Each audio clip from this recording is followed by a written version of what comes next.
মাত্র 3টি ডিম দিয়ে 1 কাপ ময়দা দিয়ে তৈরি করা যায় অসম্ভব এই নাস্তাটি। আসসালামু আলাইকুম everyone, welcome back to my new channel. তো আশা করি ভিডিওটি না টেনে সম্পূর্ণ দেখবেন। চলেন ভিডিওটি শুরু করা যাক। তো আমি প্রথমে একটি মিক্সিং বলে লো টেম্পারেচারে রাখা 3টি ডিম নিয়ে নিচ্ছি। তো আপনারা ফ্রিজ থেকে অবশ্যই 30 মিনিট আগে নামিয়ে নেবেন। তারপর আমি ডিমগুলো ফেটিয়ে নিচ্ছি। ফেটানো হয়ে গেলে দিয়ে দিচ্ছি 1 কাপ পেঁয়াজ কুচি, তারপর দিয়ে দিচ্ছি 1 চামচ কাঁচামরিচ কুচি, তারপর দিয়ে দিচ্ছি 1 চামচ ধনিয়া পাতা কুচি, তারপর দিয়ে দিচ্ছি চাট মশলা, তারপর দিয়ে দিচ্ছি গরম মশলা, তারপর অ্যাড করে দিচ্ছি পরিমাণ মতো লবণ, তারপর দিয়ে দিচ্ছি পরিমাণ মতো হলুদের গুঁড়ো, একটু মরিচের গুঁড়ো। তারপর এটাকে ভালোভাবে মিশিয়ে নিচ্ছি। এটা মেশানো হয়ে গেলে তারপর আমি চলে যাচ্ছি পরের ধাপে। তো এইখানে আমার ডোটা তৈরি হয়ে গেছে। পরের ধাপে তো একটি মিক্সিং বলে নিয়ে নিচ্ছি 1 কাপ আটা, তারপর দিয়ে দিচ্ছি পরিমাণ মতো লবণ, তারপর দিয়ে দিচ্ছি একটু ঠান্ডা পানি দিয়ে আমি একটু ভালোভাবে মিশিয়ে নিচ্ছি। তো আপনারা একটু একটু করে অ্যাড করবেন, না হয় ডোটা ভালোভাবে তৈরি হবে না, ডোটা পাতলা হয়ে যাবে। আমি আবারও অ্যাড করে দিচ্ছি একটু পানি দিয়ে ভালোভাবে কাঁটা চামচের সাহায্যে মিশিয়ে নিচ্ছি। তো আপনারা চাইলেও একটি মিক্সার দিয়ে ভালোভাবে মিশিয়ে নিতে পারেন। তো আমি এখানে একটা কাঁটা চামচের সাহায্যে এটা মিশিয়ে নিচ্ছি। আমি আবারও অ্যাড করে দিচ্ছি একটু পানি দিয়ে ভালোভাবে মিশিয়ে নিচ্ছি। আমার ডোটা তৈরি হয়ে গেছে। তো এখন আমি এটা ঢাকনা দিয়ে রেখে দিচ্ছি 20 মিনিটের জন্য।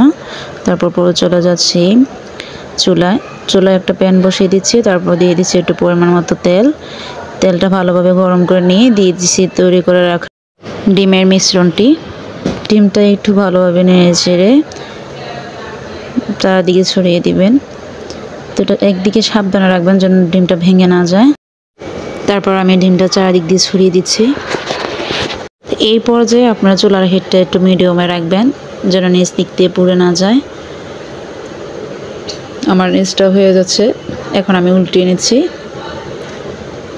সাবধানতার সাথে আপনারা উল্টিয়ে নেবেন যেন ভেঙে না যায়। তো আমারটা নিচের পিঠটা হয়ে গেছে, তখন আমি উল্টিয়ে নিচ্ছি। দেখুন ব্রাউন কালার চলে আসছে। তো আমার এই পিঠটা হয়ে গেছে। তো এখন আমি এটাকে পিস করে কেটে নিচ্ছি। সাবধানের সাথে পিসগুলো কাটবেন যেন ভেঙে না যায়। তো আমি এটাকে পিস করে কেটে নিচ্ছি। পিসগুলো কেটে আমি তারপর তুলে নিচ্ছি, এগুলোকে উঠিয়ে নিচ্ছি। তো ওঠানো হয়ে গেলে তখন এগুলোকে ভাজার পালা। তো আমি চলে যাচ্ছি পরের ধাপে। তারপর আমি ওই আগে তৈরি করে রাখা ডোটার মধ্যে দিয়ে দিচ্ছি কাঁচামরিচ কুচি, তারপর গরম মশলা, একটু চাট মশলা, একটু হলুদের গুঁড়ো, একটু মরিচের গুঁড়ো দিয়ে ভালোভাবে মিশিয়ে নিচ্ছি। মিশানো হয়ে গেলে তারপর আমি তৈরি করে রাখা ডিমগুলো দিয়ে তারপর এগুলোকে ভেজে নিচ্ছি। চুলায় আমি একটি প্যান বসিয়ে দিয়েছি। প্যানের মধ্যে পরিমাণ মতো তেল দিয়ে দিয়েছি। তারপর দিয়ে দিচ্ছি ডিম ভাজাগুলো দিয়ে আটার মিশ্রণটার মধ্যে দিয়ে একটা করে ভেজে নিচ্ছি। আপনারা এই পর্যায়ে চুলার আঁচটা একদম মিডিয়ামে রাখবেন, না হয় নিচ থেকে এগুলো পুড়ে যাবে। তো আমি এই পর্যায়ে চুলার হিটটা মিডিয়ামে রেখেছি।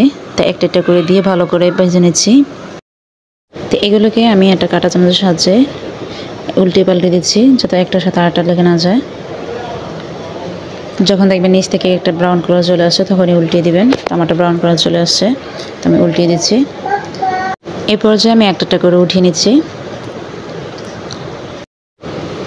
এইরকম করে আমি একটা করে আবারও দিয়ে দিচ্ছি। বাকি মিশ্রণগুলো একটা করে দিয়ে ভেজে নিচ্ছি। প্রথমগুলো যে এইভাবে ভেজে নিয়েছি, তো এইগুলোকে এইভাবে ভেজে নেব, ভেজে উঠিয়ে নিচ্ছি। তো আমারগুলো হয়ে গেছে। তো আমি এখন উঠিয়ে নিচ্ছি সবগুলো। তো আপনারা চাইলে এটি সকালেও খেতে পারেন, সকালে ব্রেকফাস্টে এবং বিকালে নাস্তায় তো খেতে পারেন। অসম্ভব মজাদার এই রেসিপিটি। তো দেখুন আমারগুলো কতটা সুন্দর ক্রিস্পি হয়েছে, উপরে দিয়ে কতটা সুন্দর মচমচার, ভিতরে দিয়ে কতটা নরম হয়েছে। খেতে কিন্তু অসম্ভব মজাদার এই রেসিপি। তো আপনারা চাইলে এটাকে সস দিয়েও খেতে পারেন। ভিডিওটি যদি ভালো লেগে থাকে অবশ্যই লাইক এবং শেয়ার করে চ্যানেলটিকে সাবস্ক্রাইব করে পাশে থাকবেন। আল্লাহ হাফেজ।